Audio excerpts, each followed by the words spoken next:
Stuck at home and you don't know what to do.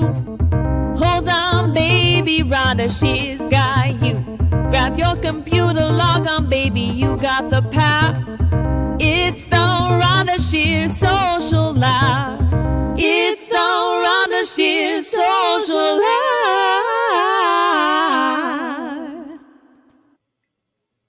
Hi, everyone. Welcome to Rhonda Shear Social Hour. Glad to be back. Sorry I wasn't with you last week. I had a tum-tum ache. Really, literally. It wasn't good. But I'm back, and we have a great show for you tonight. It's all about the boys tonight. I have two very funny, special comedians, what I like to call a comic's comic. Both of these guys, they're just incredible. I have the incredible Howie Nave, the incredible Eddie Brill on. I'll tell you more about them in just a little bit. Just get you going because get ready to laugh. We need that. It has been a tough year. And boy, it's a tough couple of weeks with what's going on out there in the world. But we're not going to talk about that. We're going to talk about some fun things. First of all, if you're new to the show, we like to play a game on this show because it's a social hour called Hair. It all started with like everybody having a hard time getting to get their hair done or cut or colored or whatever. So when anybody says the word hair, me or any of my guests, raise a glass and you'll hear this. Dun, dun, dun, dun, dun, dun, dun, hair. Cheers. It doesn't matter what you're drinking. It doesn't have to be alcohol. It always helps if it is, though. So I missed you guys. Hope all is well with you guys all over. And thank you. We've been getting so many new viewers. And I thank you for that. Spread the word. And also, you know, you can watch us on YouTube. You can go to Rhonda Shear TV.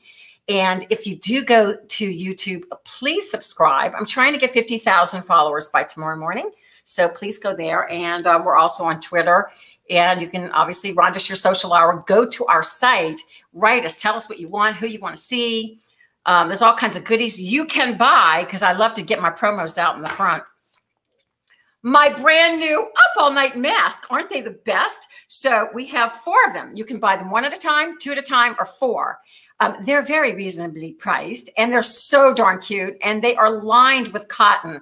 So they're comfy. So you can put them in the washing machine and you will look adorable. And if you are a fan of my USA Up All Night, we got the logo for you.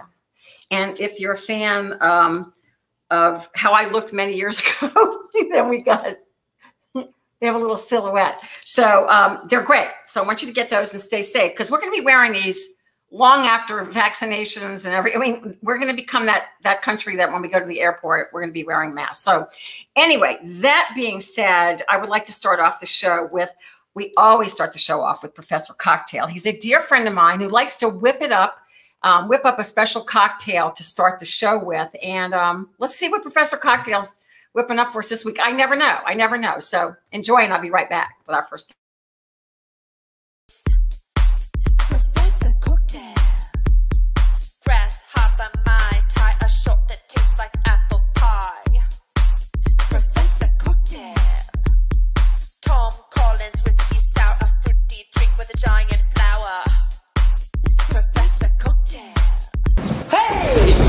Professor Cocktail! My intention is to get really hammered tonight.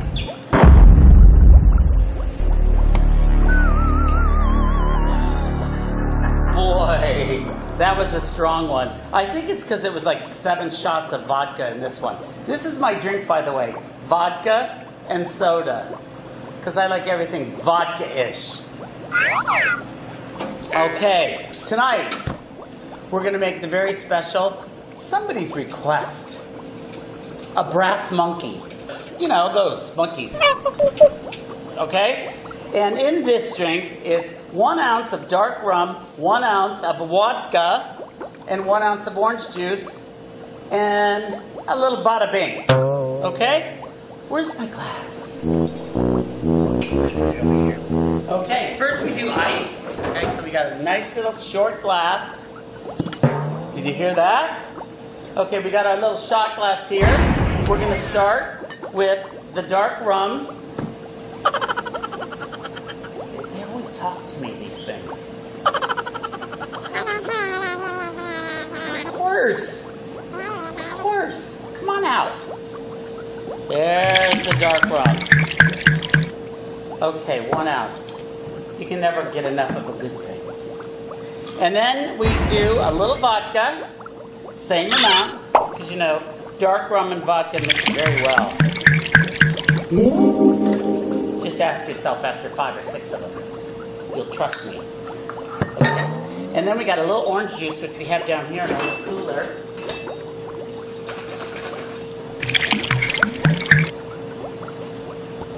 Love orange juice. Okay. I'm feeling like it's getting brassier right now.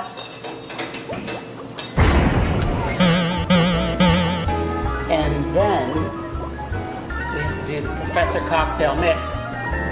1, 2, 3. And reverse. 1, 2, 3. And another reverse for 1. And there it's all mixed up nicely. We put our bada bing in there. And there's Brass Monkey! Woo!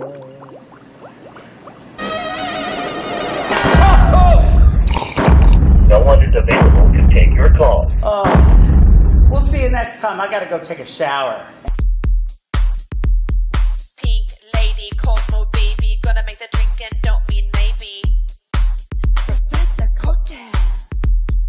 Old fashioned gin and juice, mix it with Red Bull to get a boost. Professor Cocktail. Buy 2 bras, get 2 bras free at rhondashear.com.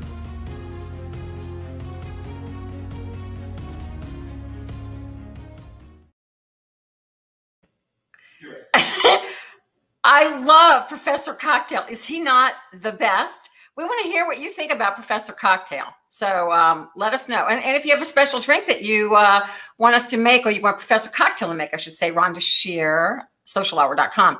And don't forget to go to rhondashear.com and buy those 2 bras, because you get 2 bras free. So you could be a big winner with the wife or partner tonight. All right. So my very first guest, I've known for a lot of years. And he is what we call comics, because comics love him and admire him. Headlining comics. What he says about himself is he's been doing the funny thing for years. He is the star and the #1 morning radio show in Lake Tahoe. It's called Howie's Morning Rush on KRLT 93.9. I love that he does movie reviews, because, you know, from up all night, I'm a movie girl myself. And so he does this 5 out of 5 bagel review, if you're good, with a lock spread. So that's fabulous. We need to ask him about that. He started in music first before comedy. So he incorporates music obviously into his act, and he's done tons of parodies. They're all on CDs. He's opened for the best and the biggest, Howie Mandel, Robin Williams, Weird Al Yankovic, to name a few. And I met him because somehow he worked the Improv in Lake Tahoe and ended up managing it for years. And so I was booked there, and we got to be very, very good friends. So anyway, let me welcome all the way from Lake Tahoe, where it's burr cold, Howie Nave. Yay! Hey! Hi, Howie. Hi. Is that your puppy behind you? Yeah, he's wearing an N95 mask, because you can never be, you know, cautious enough these days. Oh my gosh. That's awesome. Howie, you never change. You look exactly the same. I mean, I'm not wearing any pants, but other than that, everything's pretty much still the same. You sound the same. You look the same. You're the sweetest guy, the funniest guy. But are you married? You're married now, huh? No, I got engaged, but there's no date set. You know, I could use the excuse, well, until there's a virus, honey, we'll just wait. Yeah. My niece has been engaged for a couple of years. She's doing the same thing. It's fine. It's all good. Yeah, she likes it. That's fine. But that's good, because you needed a good woman in your life, a really good woman. So I'm happy that you have one. Yeah, you know, I used to ask you the same thing. We had fun. Okay, we need to talk about your career. Then we're going to tell some stories. But yes. Yeah, let's talk, because your career, I want to hear about morning radio, KRLT 93.9. I know you were doing radio even when I was up there. I mean, I've been married 20 years, so it's been more than almost 20 years. I think I did a little special bit up there. But look at you. You are the man in Lake Tahoe. And so is it all talk, or is it talk and music? Well, it's interesting. They initially put me on because I used to bring the comics down from the Improv, you know, to promote, give tickets away. Then they said, "Do you want to do like a Friday funny show?" I don't even know what button to push. They go, no, just you bring the comics down and we'll do it for you. Long story short, they partnered me up with a real professional, you know, real DJ. I was just a second banana. Then he quit. He left an opening. Management sucks. You'll do fine. So I started calling all these comic friends, and it was a music format, still is. But then I just kind of turned it into my own. Dana Carvey was on every Thursday because, you know, I'm from the San Francisco Bay Area. And then Bob Zaney is on, Will Durst. I had Alan Havey. So I had all these comics on a regular basis and then when they said we have a budget to get you a co-host, I said, screw that. I want to make it all about Howie. So, yes.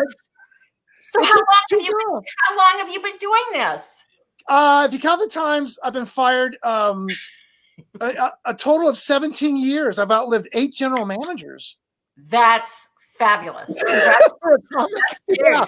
I understand that because HSN, where I sell my product, I've been through 4 presidents, CEOs. So that's not an easy thing to do because everything changed. Oh, Connie Davis is telling you, hi, Howie. Hi, Connie. She's down in Las Vegas. Oh, yeah, that's really cool. So, yeah. All right. So you're not from that area. Where are you from originally?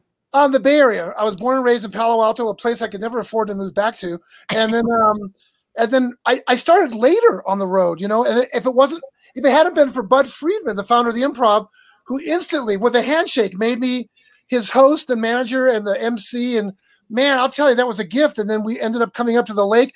Rhonda, this is the longest place I've ever lived. And this is where I'm going to die. I've already dug a burial plot in the backyard. I'm not moving again. This is it. Well, I love Lake Tahoe. I love Lake Tahoe. I mean, it's just, I don't know. It's very therapeutic for me there. And I love the stories of the lake that, you know, like the bad guys, like the mafia used to just throw people in the lake because they just circle around. It's so deep and so cold that the bodies would just circle around perfectly preserved. Yeah. Those were the good old days, man, because you knew there was a lot of people when the mob ran the place in the lake because the level would rise about 2 inches, you know? So it was awesome. Just, I can never see not living anywhere else, especially during a pandemic. Now with people moving out of the cities and everything. I know. Yeah. You're going to end up with a lot of people there because people will. We're getting a lot of people here. Yes. Yeah. They're moving into the ski cities, the ski towns. They want to be out away. Rhonda, it's so weird. I mean, I get the mask thing. You know, it's a constant debate, but it came to a head last Thursday. Yeah. I'm walking my dog down the road, and there was these 2 people. They were obviously visiting, and they both had the mask on. And I'm on, you know, the opposite side of the road. They're coming toward me, and I'm not making this up. The lady goes, "Where's your mask?" And so the comic in me just came out. I said, "Oh, look, I'm HIV positive, so odds are I'm going to die of AIDS before of COVID. You want to see my bracelet?" And they just started running. I just said, screw it, you know? Oh, my gosh. You see, like, that's correct. All right. So, yeah, I'm back. I was actually on – I never get into that stuff on people's Facebook page, but today someone actually asked the question about masks being mandated. And I'm like, you know, you don't need to have a mask mandate, just to have common sense and wear a fucking mask, you know? So, I mean, I don't think you need to be told. I mean, I just don't, because this is my feeling, you know, I know Florida's open, but I was driving down our main street in our town and the kids are packed together. But even if there was a law that we weren't open, there's no way that those kids aren't getting together somewhere without masks. You're not going to keep young people down. So, you know, what are you going to do? Put them in jail? So anyway, my feeling is don't, you know, stay away from people without a mask, social distance. I wear a mask. I wear a mask everywhere. Absolutely. And I think you should have common sense, but to mandate, it's weird.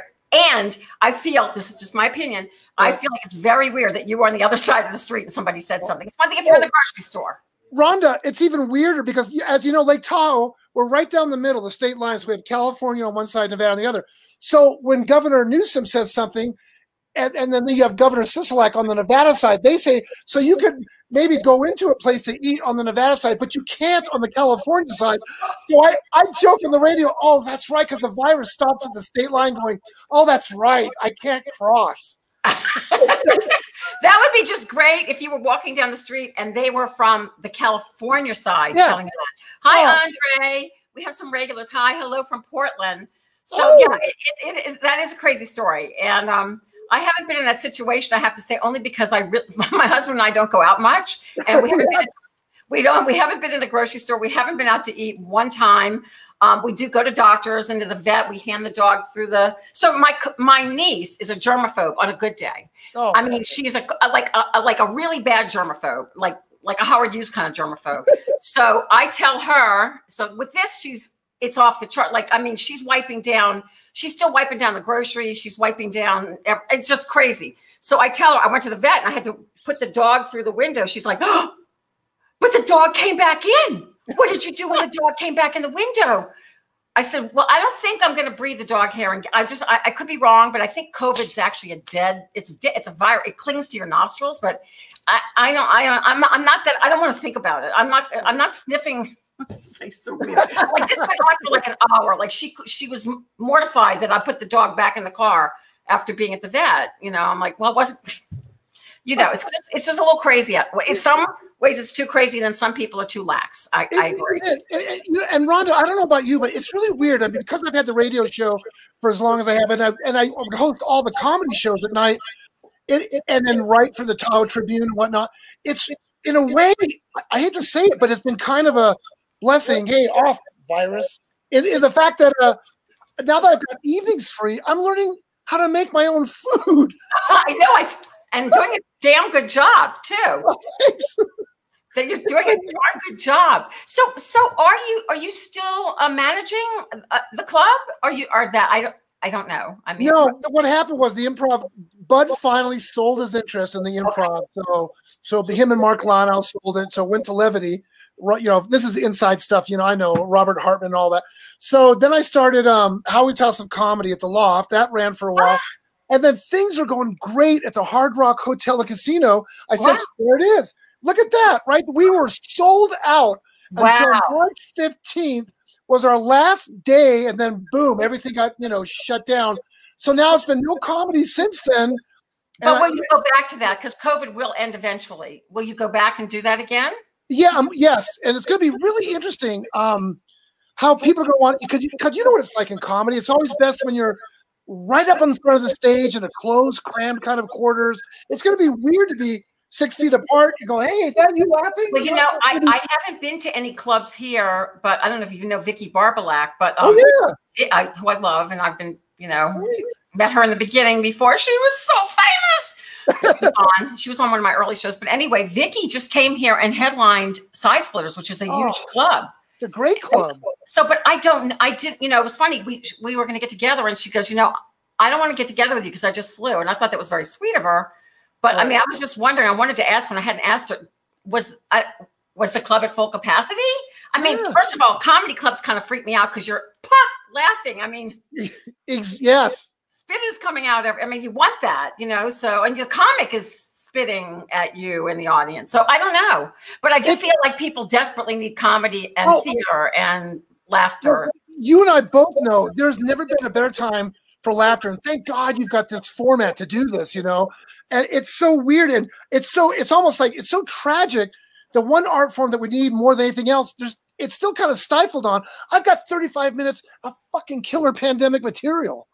Oh, I bet you every comic is writing. The only thing is you can't try it out. Well, you can try it out more on the radio, obviously. Right, exactly. Yeah, and I've written a couple of songs, My Pandemic Dog, about he's going, look, if I go for a walk with you one more time, I'm going to kill myself, so.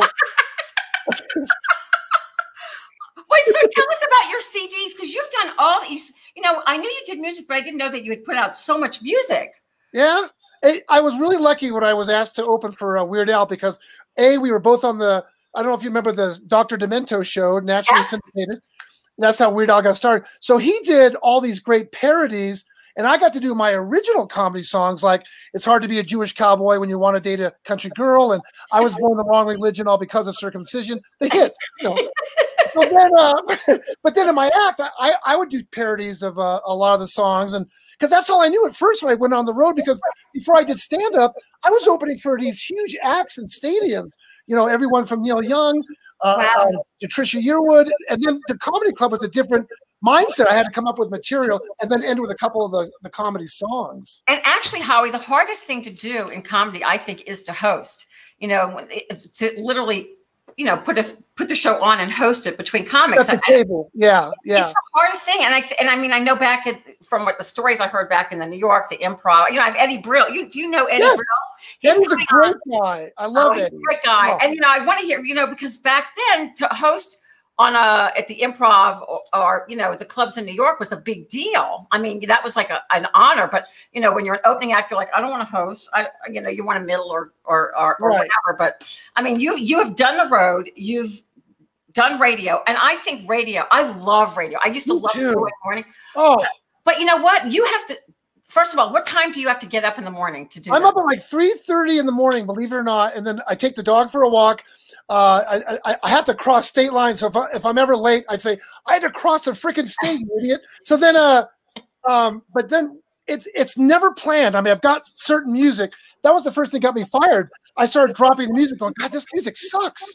And started playing all my own stuff. A lot of Monty Python, a lot of Beatles, a lot of Goo Goo Dolls. I mean, just you know, and then a lot of off the wall comedy stuff. And it got a really good following. So, I bet. You know, and I don't even have a radio voice. Oh, you do. Your voice is unique, and that's what makes it a radio. We don't like those radio. Hello. No. Hey, it's Bob in the morning. You know, it's like no, you've got that morning radio, cheery, happy. I can't even think of you without a smile on your face. Oh, that's really sweet of you. And everyone loves you. Every comic loves you. It's true. I mean, all right. I'm going to tell one story. Then you've got to tell us some stories that I don't know anything about. Look at that. So my story is, you know, Ken Jeong, which is now, you know, really famous. I'm sure I know you know all the famous ones, but I happened to work up there like twice with him. Very fun. And I think I was headlining. I don't know how that could be, but I know he wasn't over. I think from what I remember. Anyway, long story short, he was new and he had just become a doctor. I'm not even sure. I think he was doing his residency. Yeah. And I am a major hypochondriac. I'm not as bad as I was then, but I really was then. And when I found out this guy was a doctor, and I'm thinking to myself, oh, you're never going to make it as a comic. Thank God you're a doctor. But he was hysterical. But, you know, what are the chances of making, you know, just anybody? So he's working with me, and I have him. He had his doctor bag with him, and he would come down to the show with his doctor bag and do, and I mean complete, but complete, like heart, lungs, blood pressure. And then I always thought I had a brain tumor. So I'm like, but I have this pain and I have that. And then we go through the whole thing about, I mean, he was really good. He would talk me off the wall, off the edge. And he was the sweetest, funniest guy. I mean, he was, but he said, my parents were really supportive and they wanted me to go to med school to have something to fall back on in case this comedy thing didn't work out. I love his story. I just love, now I can't get him. I've tried to reach out to him. He's hard to find. But he's a good one. But tell us, I want to know who you caught in the green room screwing. It wasn't me. It wasn't me. Who? I know there had to be some stories up there. Come on. It's Lake Tahoe. There's some. Yeah, let's just say open mic nights, they were very hungry. So it's like, no, there's been a couple of well, I don't want to say that a seed was planted back in the green room, but there were there were. Come on, you know, those comics. I mean, I'm sorry, I love all you guys, but back in the day, and this is before the Me Too, there's some horny guys. All right, I'm just saying it. Although at least I can say I was not a road whore, so that was good. No, I'm not talking about you. I'm talking about. By the way, I never had any inappropriate, anything horrible with comics. More the club owners. I mean, seriously, never. I can't say I ever had, but that doesn't mean that, you know, people didn't try or flirty. Yeah. I mean, I found it fun and I was never offended by it because. Really? So you were never, because I've heard from a lot of lady comics that there were a lot of guys back in the day would always hit, I mean, really hit on them. And there's a lot of comics now, guys, they're saying, oh my God, I hope such and such never tells a story when I was, you know. I have heard those stories. I've heard those stories from people. A lot of those. I think, Howie, by the time I was headlining, I was on Up All Night, and I think that people are a little bit more intimidated if you're a TV personality. Yeah. And I can't say I ever had disrespect from an audience member, maybe one time, like years later. I mean, like one audience member. And I don't mean heckling, I mean making some kind of, you know, whatever comment. And then never from comics. I mean, that didn't mean that people didn't ask me out, but I can't say I ever had any, like, my Me Too movements were back in Hollywood. Me Too movements. It sounds like a bowel movement, right. But my Me Too moments. We're waiting, Howie. All right, what is Connie waiting for? Get your guitar. Can you? Oh, that's too funny. I read all the. You know, it's funny. Two things I do have to share with you. You were talking about hosting. One thing I learned from a lot of comics from the East Coast, especially the Boston comics, you had to be a headliner to host. You had to really have. You remember that? You had to be on your A game. Every single host, the comic that went on first, was a headliner, a bona fide headliner. It wasn't like they do out here on the West Coast. It was like, oh, you're just starting out, we're going to make you host.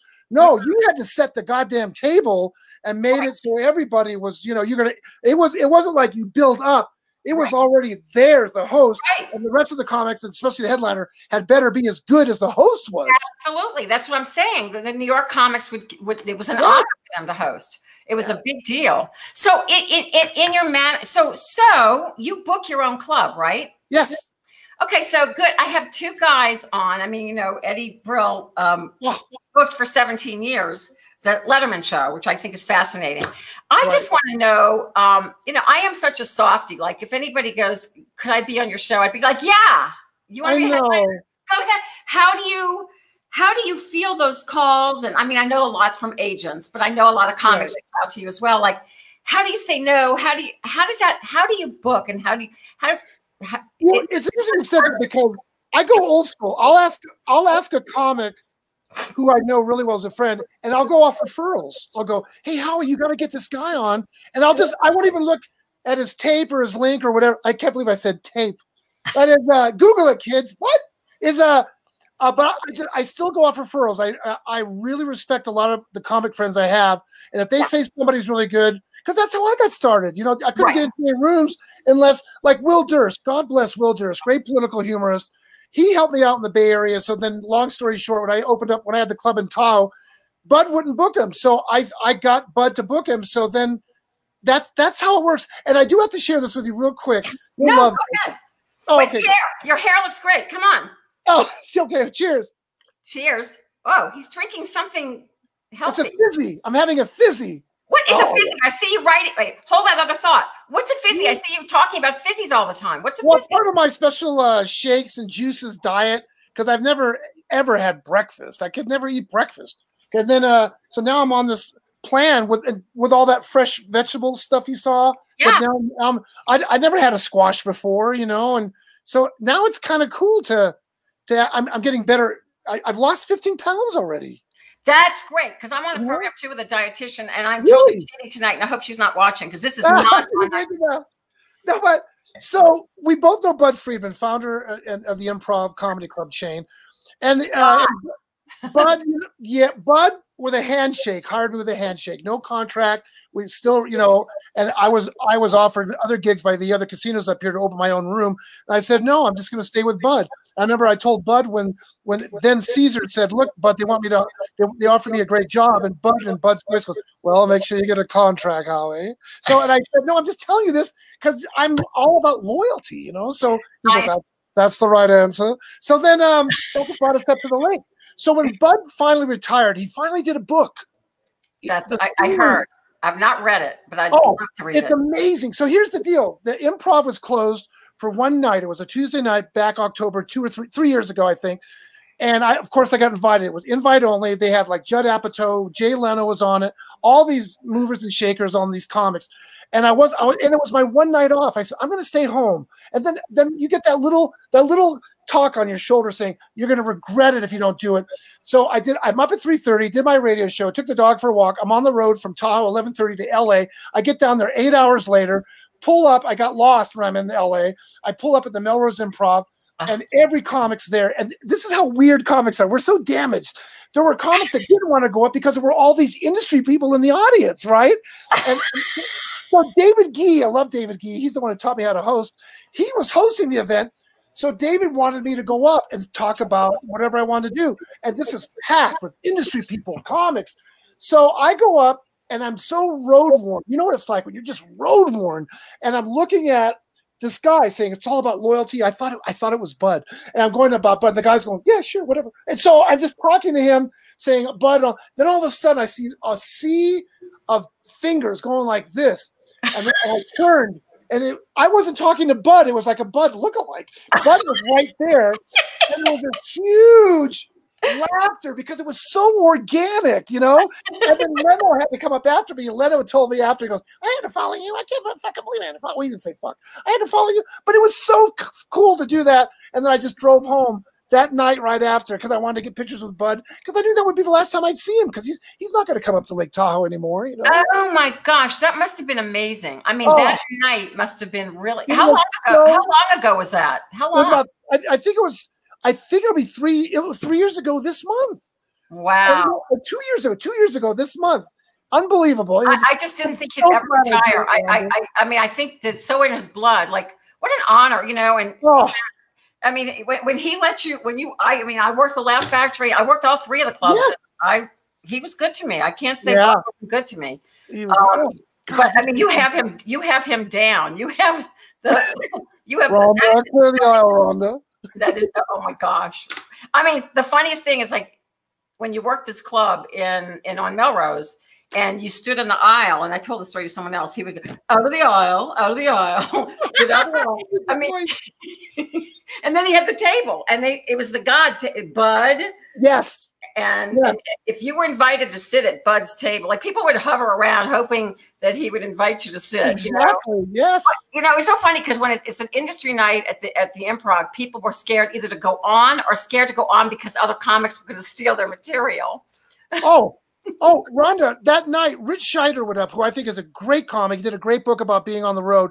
And he tried I don't know if he tried out new material, but I thought he was hilarious, but this is how weird comics are. He comes up to me after going, oh God, I should not have tried the new stuff, Howie. I'm going to write a letter and apologize. I said, Rich, you were hilarious. You were funny. He's hysterical. You know, and I felt so lucky that night because I was so stupid not realizing that is not Bud, that it just happened, you know, it just happened. And so you were great. That's a great story. That needs to be in your book.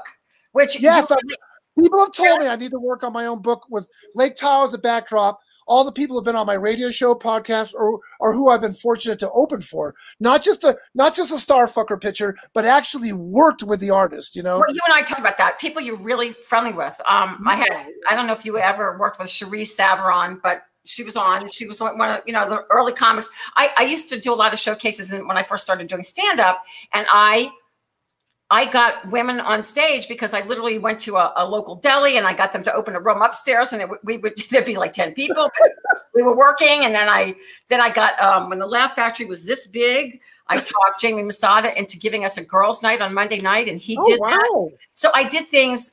I love helping people, and I was also trying to get on stage because good karma. You know, so, but I know you're the same way. I know that you're very, very giving, and I think you should book me in Lake Tahoe with Eddie Brill. Well, we'll do a special one night with Rhonda Shear. Yeah, Rhonda, that would be.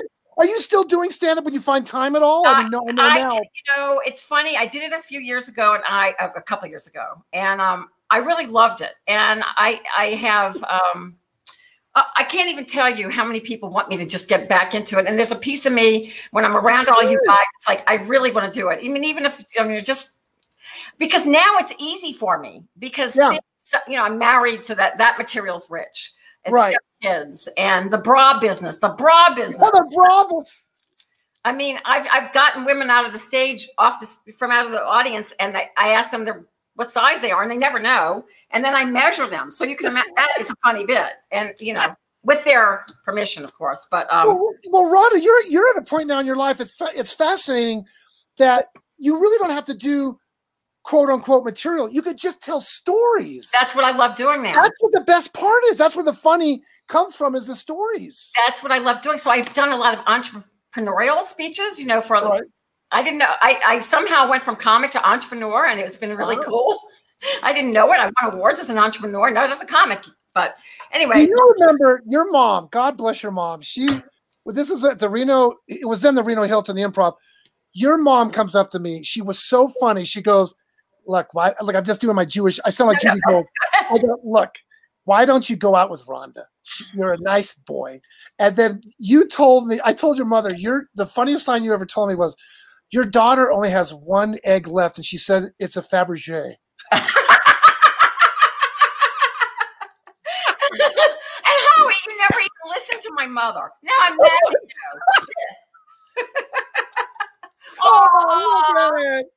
you. That wasn't too many years ago when we came. No, it was about 3 years ago. I remember that. John Caponera was headlining. Yeah. That's cool. That's so, Rhonda, this is so, I love this. It's so spontaneous. It is. So I have to go because Eddie's waiting. But Howie, I love you with that moose. I need you to come back on. I do. And I need you to book me there. And you just, you know what I really want you to do for real? What? I really want to do, like, we're thinking about bringing back Up All Night. We're producing our own little version. Really? Yeah. I mean, with movies that are probably, what do you call it? Public domain. Right. Yeah, because I've got the talent here. I've got the producers. I've got it. We've got the equipment. We've got everything. So, but making it kind of bring it back. I would love you to come on and do like movie reviews and stuff like that. That would be hysterical. Yeah. And like you said, my system is the bagel. If it's really good, it gets it's 5 bagels and a lock spread. If it's a really crappy movie, it's a day-old bagel with nothing. Oh God! Choke. Have to have air. I just snorted. Will you come do a movie review every now and then for us? Yeah, if you want, sure, I'd love to. Okay. Fun. You have to be a regular. This is how things happen organically. Yes, I am so about that. I really am. And that's because people know when it's all canned and all that, So people are loving this format, and I love so awesome. I love you for being on, and I will send kisses to Eddie, and I love you, and we will have you back on. Okay, deal. Okay, and you and I will talk. We'll talk off, and but we're screwing you in the green room. Love you. Oh, love you, Rhonda. Howie Nave, ladies and gentlemen, the king of Lake Tahoe. So go up there and listen to him on his morning radio show. Okay, we're going to take a quick break because we have a couple of commercials. Then I'm going to bring out another fabulous, star comic, Eddie Brill. But we're going to just take a couple seconds break. So have a sip and we'll be right back. She's sassy, she's classy, she's quick on her feet, she's Beverly Santo, wow, she's Beverly Santo, wow, she's the best at success, better than the rest, she's Beverly Santo, wow, she's Beverly Santo, wow. Hey, it's Beverly Santo. All this new technology and these kids, what are they doing out there? Cryptocurrency. What you know what is cryptocurrency? I got real gold. I've got real diamonds. I've got pearls. I've got cash. What is it in the air? Can you smell cryptocurrency? I mean, everybody's making a fortune on it. What are they buying? Nothing? Hey, Mr. Crypto. Is it named, is it crypto as in like Superman? Didn't he like eat cryptocurrency to make him strong? Wasn't that his thing? It was Superman. So if you eat cryptocurrency, you'll be strong like Superman. In the meantime, if I were you, just stick to cash. Cash. Now, if you can get some trade-ins on some gold or some diamonds, that's always good too. But in the meantime, all this BS with these kids with the cryptocurrency, it's BS. It's bullshit.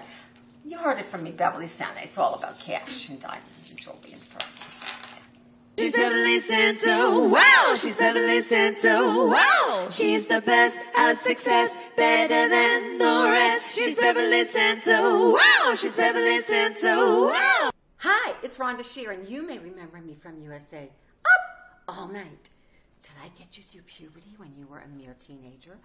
Were you sneaking down the stairs and putting the TV on at 10 p.m. or later and watching those sexy films? Ooh, I bet that was me, and you were doing that. Anyway, you can book me at cameo.com/Rhonda Shear, and I will have a private message for you. Like, let's just pretend your name is Martin. Hi, Martin. Do you want me to keep you up all night? I will, with a little special birthday song. Happy birthday, dear Martin. Happy birthday, dear Martin. Happy birthday, dear Martin. Happy birthday to you, you naughty boy. Oh, there's Martin now. Anyway, book me on cameo.com/Rhonda Shear.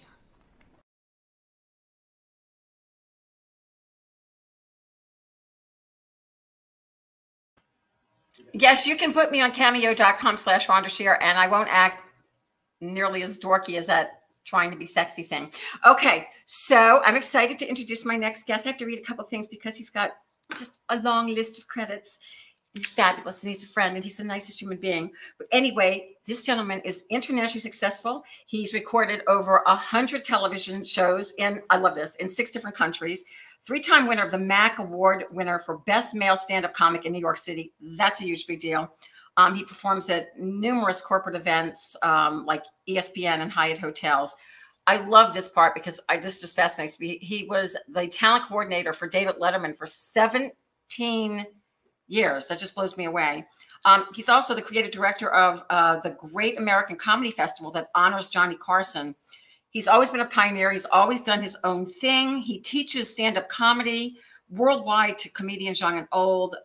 He's just an amazing gentleman with a heart of gold. Eddie Brill, ladies and gentlemen. Yay! Hi, good to see you. I watched you and Howie, and I wanted so much to be like the 3 of us. We could have done that. We could have. Everything you guys were talking about, I was like, oh, and I want to be my, but the MCs, and it was just great. It was a great. I wanted to have my own time with it, but I knew that you would, and we can always get him back at the end. We can. Yeah. I love that, and I know that you guys know each other, and I wanted this night because I thought you had these things in common of booking, and with that. Yeah, it works out nice. You are a comics comic, and you're from New York, right? You're originally from I'm originally from Brooklyn, but I grew up in Hollywood, Florida. I went to junior high school and high school in South Broward High School, Hollywood, Florida. And my parents got divorced, and they were, they wanted to get away from the madness, and we moved to Hollywood, Florida, which was, my whole family's from Brooklyn, and when you go to Florida, the beach, and it was pretty nice. It was a complete 180. From being from Brooklyn, then going to Florida. How long did you live in Florida? Did you grow up? 6 years, junior high school and high school. So you did. Yeah, and then I went to college in Boston at Emerson, which was amazing for me. And I moved back to New York, weirdly enough, 10 years to the day that I left it. Not on purpose, but I had kept a diary and then found the date. And I'm like, oh my God. Wow. So did you move there wanting to do comedy, or why did you move back by yourself, or did your parents have anything to do with that? You mean back to New York? Back to New York, yeah. Yeah, well, what happened was in college, we were very successful. We had a comedy group, and I had done some stand-up, but, it was more improv and sketch that I liked. And then all of a sudden, my sister moved up from Florida to New York, who I was really tight. We're incredibly close. And my 2 best friends from college moved back to New York. And my father, I wasn't really close with up until that point. And I went down, I just wanted to have a relationship with him. And I said, you know what? All signs point to take whatever I'm doing to the next level and go to New York and try to make it there. Wow. So Eddie, when did you know you were funny, or when did you realize that that's what you wanted to do? I just find that so interesting. Like, how we started in music, and that was kind of organic. But look at you. Oh, the hair. I like it. That was in the Montreal Comedy Festival. Dan Dion, the great photographer, took that picture. Oh, I remember the day and everything. But my mom was the funniest person in our family, and hilarious and sarcastic. And my mom and dad loved comedy. We had comedy albums. We'd go to comedy shows. We'd go to rock and roll shows. We go to blues, R&B shows. We go to Broadway. We had no money, but any money that we spent was on entertainment. We was a very fun family. And then, I never forget, my mom and dad we were in Vegas, and my sister and I being babysat, and they had watched Buddy Hackett, and they came through the door laughing, still laughing. The show's over. They paid the bill. They had to go up in the elevator. They were laughing so hard. They continued to laugh. And the look on my mom, the love of life that she had from laughing, I always wanted to be the guy to make her laugh. I wanted to, and I did. And she was my biggest fan, and she followed me everywhere and supported me from the beginning. Oh, Eddie, I love that. My mom came with me everywhere. I mean, you may have heard Howie, but my mom traveled with me all over. Right. Until she was trying to set you up with Howie. That's beautiful. I know. Oh, my mother she would have been setting me up with you too. Yeah. That's so lovely. And we met. Hi, Andre. I'm good. Hi, Andre. Yes. We met in Rhode Island. I'm pretty sure it was the first time we worked together at the Comedy Connection. Yes. And you were talking about owners who were hitting on you. I remember that we were there. And also when I went back there, worked that because it was a great club, and I filmed the Showtime thing there, and it was I loved the club. Right. They next time I came to Headline, they had your picture and my name, and I had saved it for a year. I was looking for it for this interview, but I couldn't find it. Yeah, it was great. That is wow. Well, you know what's so funny? When I worked clubs, it was the hardest thing for me was asking for money. Like, I don't know why you had to ask for your money at the end of a road gig. Oh God, yeah. Like I wasn't good at that. And for some reason, and a lot of times when I was on Up All Night and there was a certain amount and they wanted you to, it wasn't a door deal usually, but I guarantee it's like, well, you didn't fill the club. And I'm like, but you know, I need to pay my rent. Yeah, exactly. So it's always like, you know, waiting after the club, like an hour. That was like to me, the most demeaning thing that was hard for me to do because first part were like bar owners, right? And all of a sudden they became talent coordinators, but they were mainly bar owners. But all of a sudden they had this power to book you. And there was a club in Long Island that was fantastic, and the owner was great, and the booker was great. But there was some power thing at the end. You'd have to wait forever and ever to get paid, and sit around, and it really could have the money in advance. I ran a comedy club in 1984, and I ran the Paper Moon I started a club in New York City.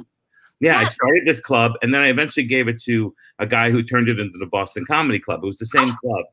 So, but I started doing, and I was getting so, you know, asked by thousands of comics around the world to be in this little tiny club in the Village. And I was starting to travel the world. And I thought, you know what, I can't be there enough to really give it its worth. So I gave it up to the person.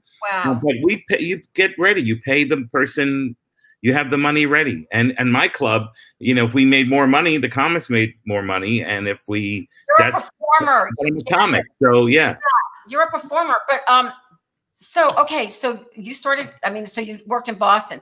Eddie, to work in Boston, I'm going to get to Letterman later. Right. But to work in Boston, like that was the best of the best. That was, yeah.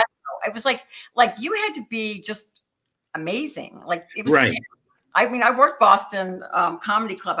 In Faneuil Hall, and yes. By that time I was on, you know, Up All Night, and I think I was okay, but you know, they were very kind to me because I had a TV show, so I think I had, you know, it's always easier when they recognize you from being on air. I'm just being honest. Yeah, it does make a big difference. You know, for me, you know, Boston was just, I would host a lot because you had, like Howie had said, the headliner would host. So you do 20 minutes up front, then you bring up all the comics, you do 25 at the end. And I learned that from, you know, the great, you know, like Don Gavin and Kenny Rogerson and, you know, all the great comics of Boston back in the day.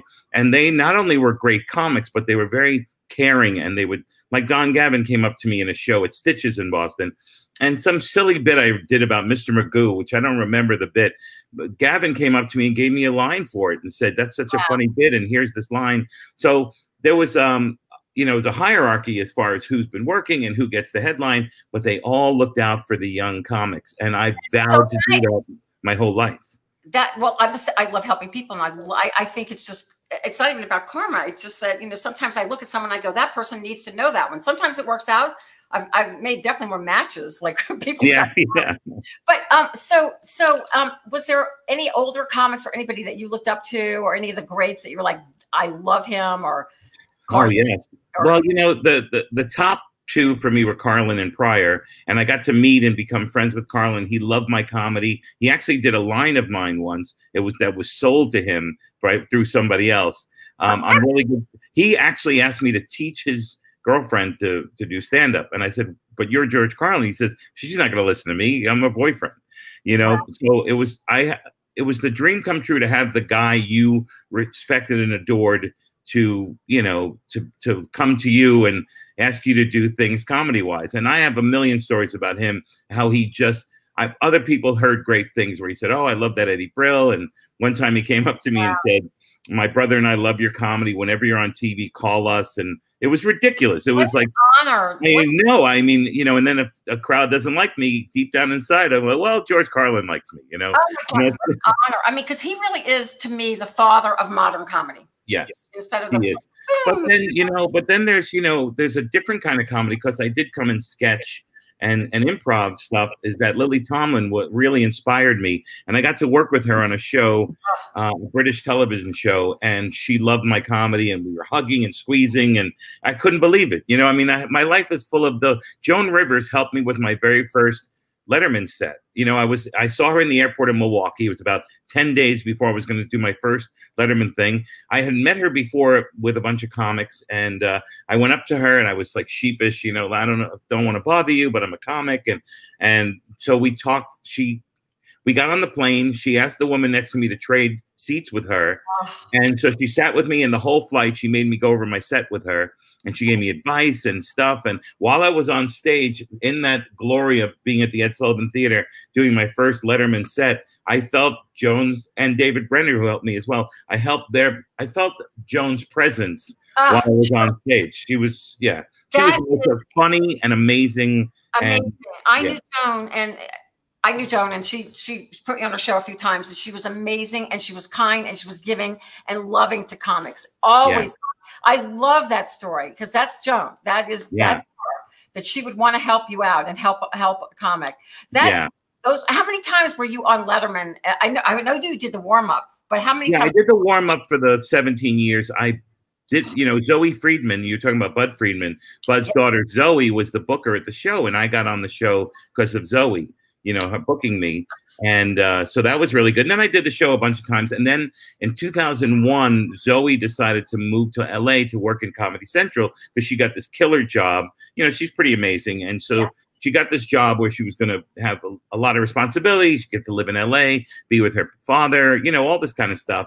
And so Dave asked me to take over the booking, and it was really cool. It was really nice, again, to help young comics, because I always had not only the people who were performing, but I had like every comedian who ever sent me something, I would give them feedback. At least 99.9%. If something slipped through the cracks, I don't know. But anytime I'd audition people, I'd make sure to stay after the audition to let the comics know where they stood, so they didn't go to sleep that night not wondering how they did, because I knew how I felt. That is so amazing. I mean, you know this from the comic side and the talent side, to always wonder and what's going on is just the most unbelievable thing, you know, in your mind. So just like I asked Howie, I mean, was it hard to turn down people? I mean, or how? Of course. I had to turn down best friends, people who were, you know, because it's not the Eddie Brill show, you know, I'm booked somebody else's show, and I had to go to producers and, you know, standards of practices and you know, all this other stuff. So not everyone that I wanted on the show got on the show, and it's, you know, and I had to tell.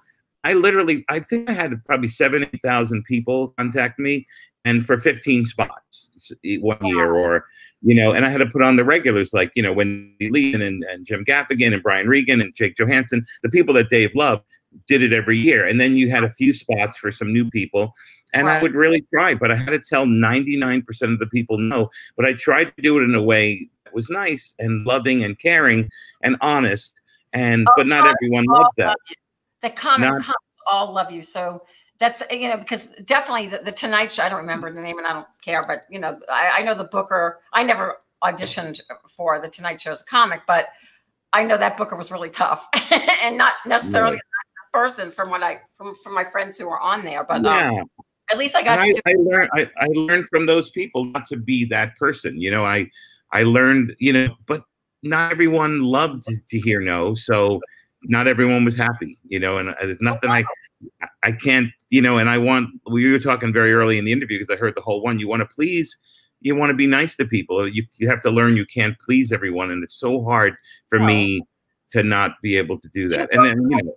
Did you book all the talent? Most of the talent, like say, you know, whatever you say about Bill Cosby, he was a regular on the show, and he was a very funny comic, brilliant comic. but I didn't book him. He was booked through the main producers of the show. Like I wanted Seinfeld. Letterman get together and say, I see this like this. I mean, did they think of like the people that would work well on a show together? Like certain guests would work well with like, you know. Yeah, like if you had, say, Anthony Hopkins on the show, he's an older gentleman. Yeah. You would probably have a young actress as well on the show to mix it up so that everybody, you know, you didn't only do that. You know, it wasn't always that way, but they tried, as far as the bookers of the show were concerned, they try to mix it up, you know, and it was really nice.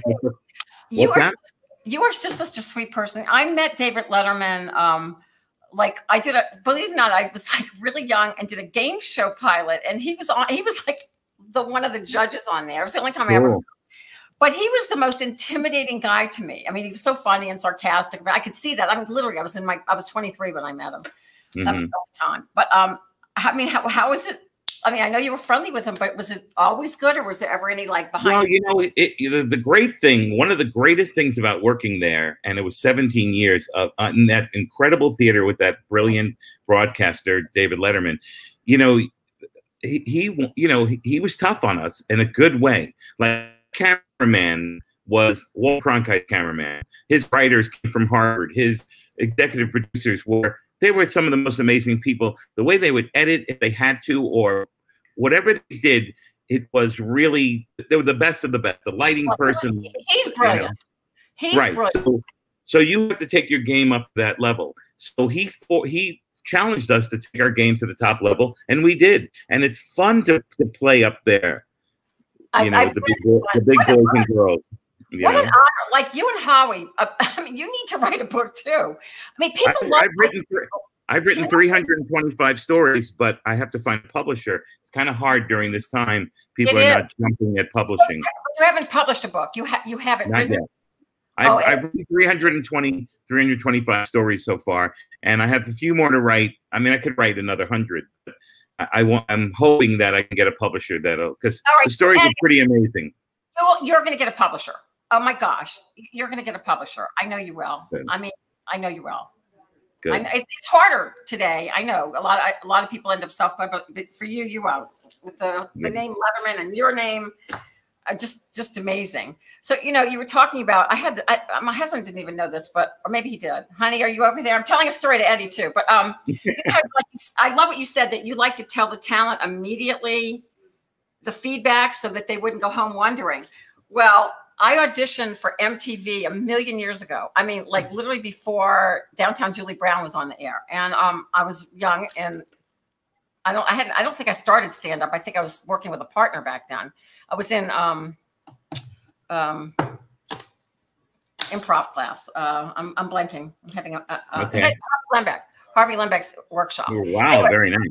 Yeah, no, it was great. And I mean, I worked with Harvey. I got to work with him. He was just great. So anyway, long story short, I reached out to this guy through LinkedIn who was the talent director for MTV, who was the talent director for Sirius. To this day, he's the guy. And I reached out to him just to say hello. And I guess he doesn't know what I've done through the years. I mean, I think he knew I got up all night. And he was like, you are one of the great disappointing.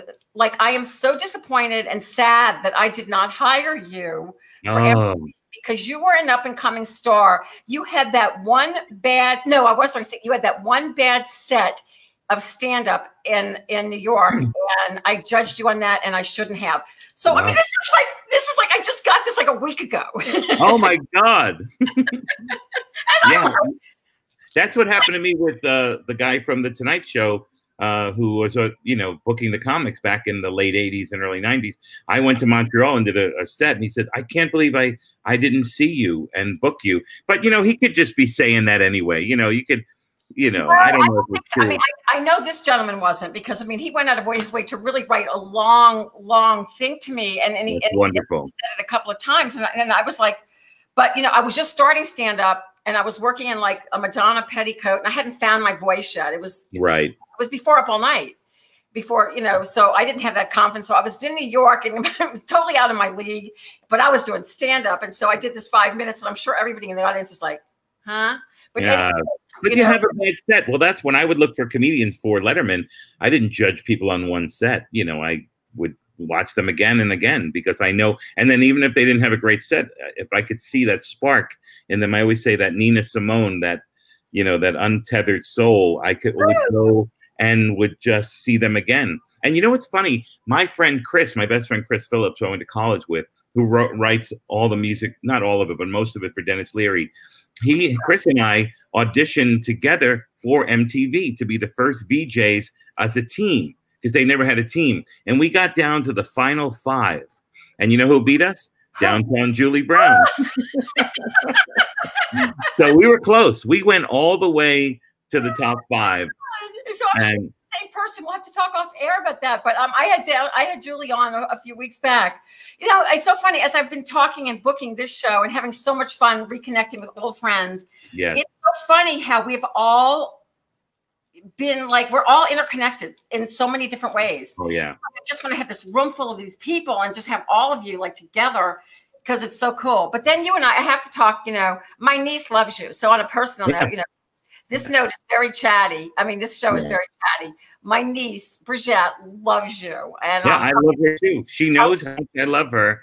And she's already engaged to, you know, so that does work.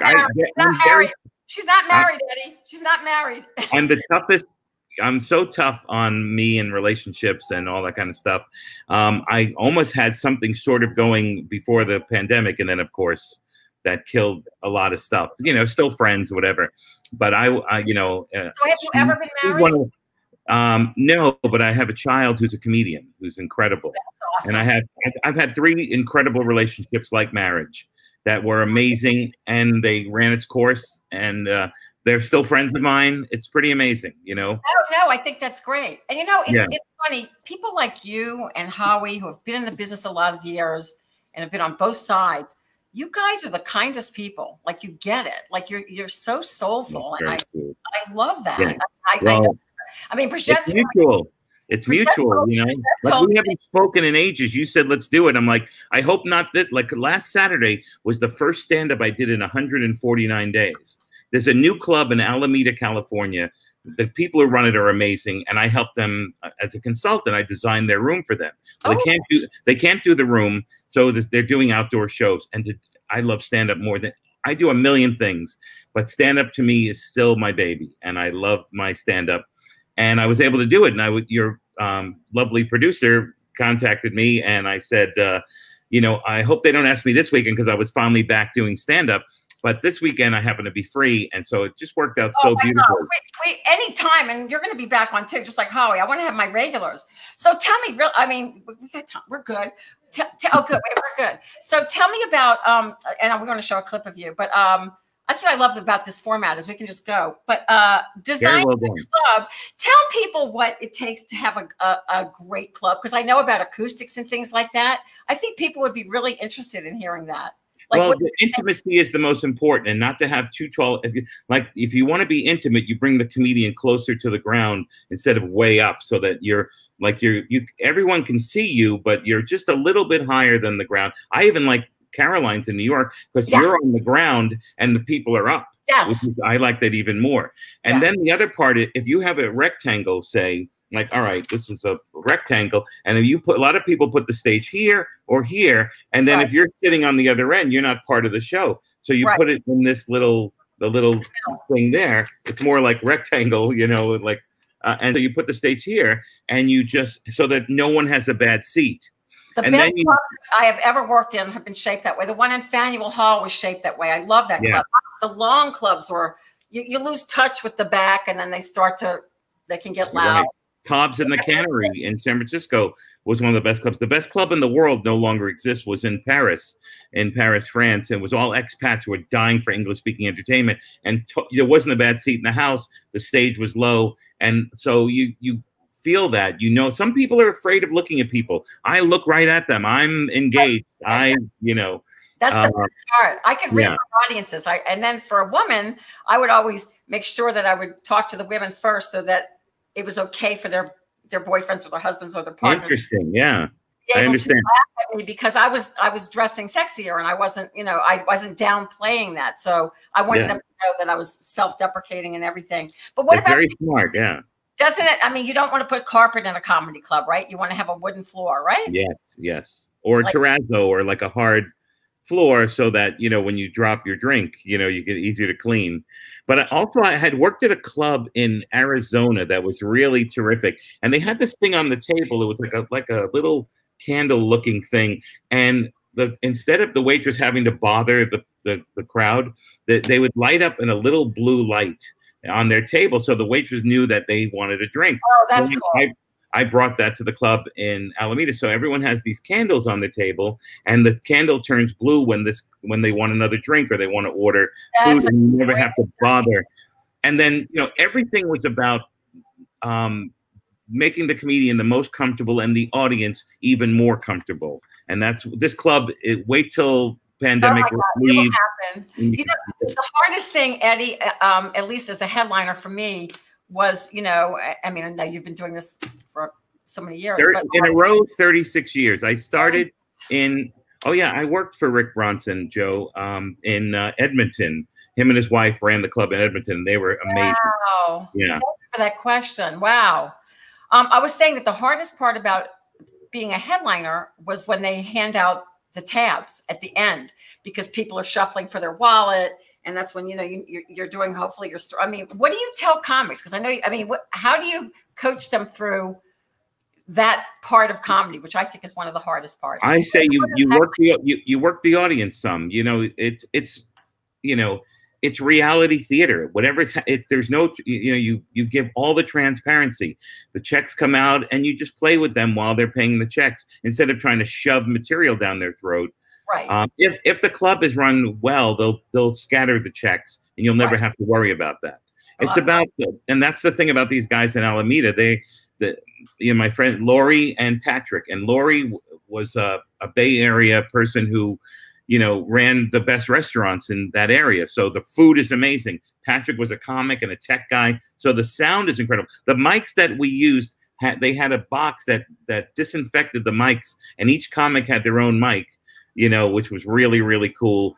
And they had the mics that we would use on Letterman for, you know, the rock bands and stuff. I mean, they really, you know, that's it was just, awesome. Yeah. And, you know, and it was so much fun to do stand-up again. So wait, so what was it like? I mean, so you were outside, right? You said you were outside. Only 40 people allowed to sit there. And I mean, what was it? They tested them, you know, with the temperature, and they wore masks until they sat down. And, you know, and they sat down, they could wear the mask or eat and drink without it. And they were spaced out. They were spaced out, man. No, they were spaced out in the different little areas. And people needed laughter. And we needed to, and it was the Friday second show, like the Friday first show was the first one I was finding my way again. Friday second show, I could have done 2 hours. Everything was just, it was just that connection. See, now I want to do it again. The last time I worked together at that comedy festival that Tom Grimmon put together here. That was kind of cool. That was kind of cool. I mean, oh gosh, you know, there's nothing like the sound of an audience when you make them laugh, because you've done that. There's no feeling. There's no high or high. When I was in college and I was in the very first skit, the Emerson Comedy Workshop we did, I got a laugh, huge laugh, the first laugh of the bit, I got chills thinking about it. I got the first laugh that our group had ever gotten. It got me so high that I've been chasing that laugh my whole life. Oh, you know? That's awesome. I get it. That is so funny. I always tell a story that my first time on stage was at an open showcase. There was a guy named Skippy Lowe. I don't know if you know. Oh, yeah, Skippy Lowe. And he had the belly room at the Comedy Store for years. I know. But this was like, he had the room at like the Holiday Inn, basically. It was a Holiday Inn. And but he was so sweet and kind, and he was kind to me, and he'd always put me on. And I followed some act, a guy who was doing Michael Jackson, and he had these puppets, like 5 puppets and dancing. And I swear, I think someone sneezed, and I thought it was a laugh, and that's all it took. I was like, I'm in. This is my thing. That's hilarious. That's so great. It's truly like a drug. It's like, and I get to be funny, you know. I don't think, in my line of work, selling bras on the air, that, you know, anybody's getting the joke, but I feel like sometimes I'm funny, but I do miss that. I do. You know, the week before I did stand-up, I got to host an event. These people, you know, I love raising money for kids, and that I'm part of the Roberto Clemente Foundation and the Juvenile Diabetes and all that kind of stuff. It's always been my thing. And the week before I went to Alameda, they had this event that I thought was going to have like 40 or 50 people there, so I would do it. And there was nobody there. They weren't allowed to have people there. The only people, so it was me hosting, and all bands, and great bands too. And so I was a little like, it was a little weird that I have to perform for nobody, which I've done once on Zoom and I didn't like it. But just the 7 or 8 people that were working the board and all the other stuff, I made them laugh. And that's all I needed. That's, you know, I couldn't sleep. I was up till 4 in the morning. Like, I made some people laugh, and it was like, woo. And as much like I'm a booker, I'm considered a booker by a lot of people. Like, yo, you want to be on Letterman, you want to be at the festival, you want to do this, he's a booker. But to me, that's secondary, that's tertiary. To me, I'm a stand-up. And I just happen to get lucky enough to start booking things. And I've been booking things for over 30 years, and I take it seriously. But number 1, number 2, and number 3, I'm a stand-up. Your whole life, your mother inserted that funny gene. My mother was naturally funny. She didn't realize it, but she was a naturally funny person. And so my niece, who's in Boca, who I'm going to see for Thanksgiving, first time since February. I love her. See, you gotta visit. You're getting closer to us. Yes, and she's only 12, but she's now the funniest person in our family. So we have a long history of hilarious. The next one coming up. So are you still teaching? Are you still teaching comedy? You know, like, and it's an interesting thing. You can't teach comedy. You can't teach. But what I do is I run workshops, and I've been doing it for 20 years, and I got it down pretty well. You know, I help. We are each other's eyes and ears, and we give each other feedback. And when you give feedback, you're actually helping yourself. There's a great book, The 4 Agreements, and one of the agreements is don't take things personally, because you're always projecting things onto others. So what happens is in these workshops, I ran one in Alameda last Saturday day, 6-hour workshops, and they're amazing. And I'm very proud of them. I mean, there are some comics who are like, oh, he's a teacher. I go, I'm not.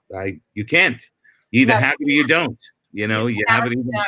But you can workshop it like actors do, like musicians do. So what do you do? Do you give them assignments? Do they go off and write like 5? How does it work? 5 minutes, go up on stage, whether you've never, and with people who never did it before, tell stories, just do it, and the real work is in the classroom kind of thing, because all of the work is being done with the feedback.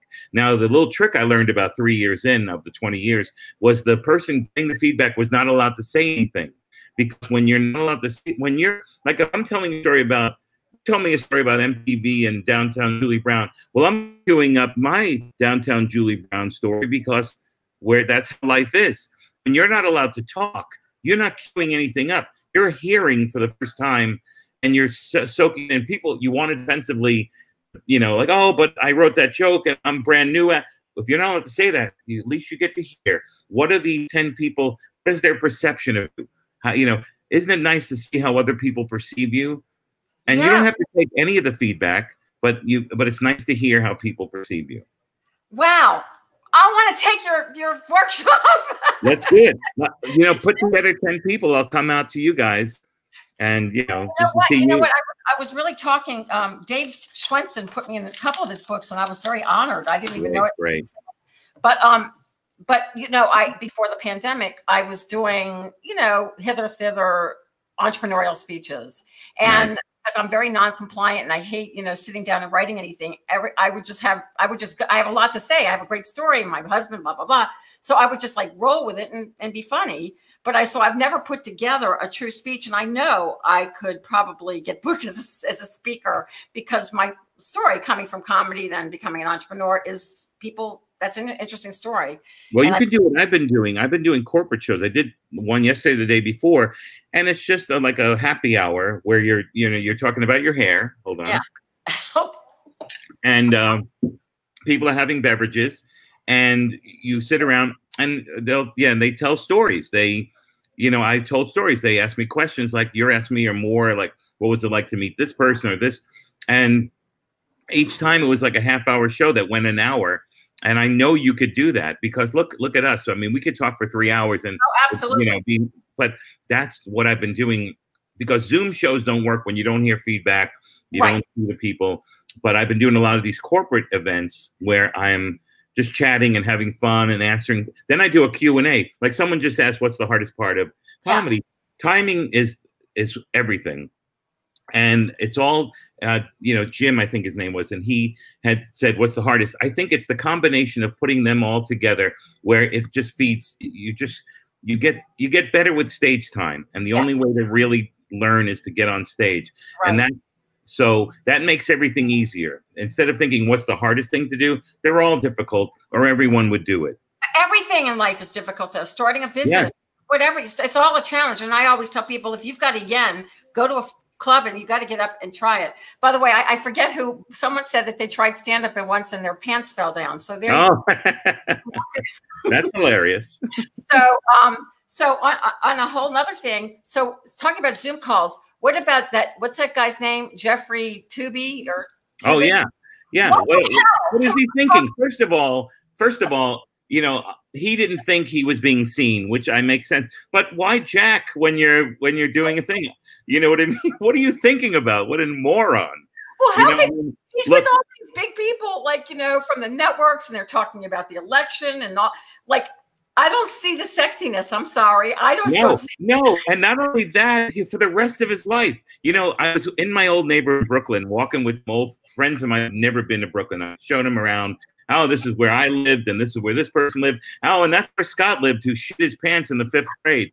Now, that's 56, 57 years ago, but he'll always be Scott who shit his pants in the 5th grade. Well, Jeffrey Tubin will always be the guy who jacked during the... you know. Well, it's just like, and the guy's name is Tubin. Oh, my God, it's so perfect. I mean, it's so perfect. I mean, talk about, I'm sure Saturday Night Live tonight is going to... Oh, yeah. You know, his name, if his name was Cock Out, that would only be better. You know what I mean?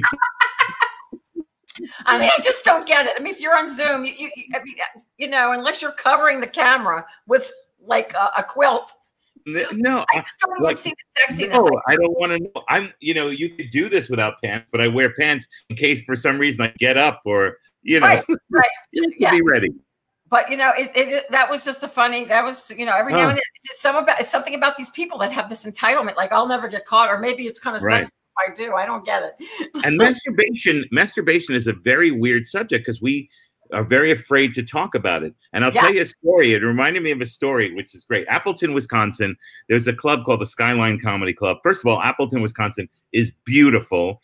And the comedy club is, you know, Wisconsin's incredibly, like I've done a lot of stuff. One of the states I haven't been to. I've gone to 46, I think now. I'm up to 46. But anyway, so I go up there and I'm in the comedy house that they have, sort of, it's a condo, but it's a house. Right. And I had never met the other comedian, and I'm laying back in my bed, you know, in the shitty bed in the comedy condo. And I hear the bathroom is behind my wall. I hear the guy jacking off. And I'm like, I don't know this guy. I don't, you know, this is the first time I don't really want to hear it. I mean, I know we do it, whatever, but I just don't want to hear it. So he's the host of the show that night. So he goes, ladies and gentlemen, Eddie Brill. And he puts his hand on, like, I'm not going to shake his hand, which is so judgmental of me to do that. But I'll shake everyone's hand, and everyone had masturbated that day. I don't care. But I heard him, and I don't want to shake his hand. See, I love that. And another reason that after this pandemic and we find whatever, no one should ever shake anybody's hand just for the masturbation. Just that alone. Forget the germ. Shake my own hand, for God's sake. Eddie, we're gonna wrap now, but I want to thank you so much. I love you. I'm so glad to reconnect. I love you. I really would. Tell Brigitte I'm still in love with her, and I will always love her. And when she's ready to dump that guy, you know, we will be relatives. You know what? It could happen. Mishpoka. I would love that. I really would. And she loves you. I know that, and I will tell her that because she's not married yet. Until you're married, you're not married. You're not married. Thank you for coming on. Thank you, and I love you. And we'll talk offline. We'll do it again. Okay. All right. Yeah, we will do it again. Bye, Gordon. So sweet. Eddie Brill, Howie Nave. What an amazing show. We do have like one more thing for you, and then I'll just wrap up with my two funny guys. Thank you all for your comments. What? Oh, yeah, we have two things. We have, we have some, okay, wait. Ooh, what is next week? It's Halloween. You'll see Van Fagan, my husband. You'll see Beverly Center. You'll see Professor Cocktail. You're going to see zombies and Nick Diamond and Midnight Lucy and people and me as Ronvira. It is an amazing, I think it's going to be about a 2-hour special. So, you know, we want you to watch. You can leave your pants off. We don't care. We don't care what you do. It's going to be sexy, sassy, and fun. So that's next Saturday night, 9 p.m. It's pre-taped, but I'm going to be sitting here taking your comments. So definitely comment so I can answer you back live. And what else? We have also and we will have one next week for Halloween too. Halloween and Ronvira, lots of hair. But right now it's time for the foot of the week. And then I'll say nighty-night after that, but don't miss this foot of the week right now.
Make my blood run fast and die. Your glance consumes me and stops my heart.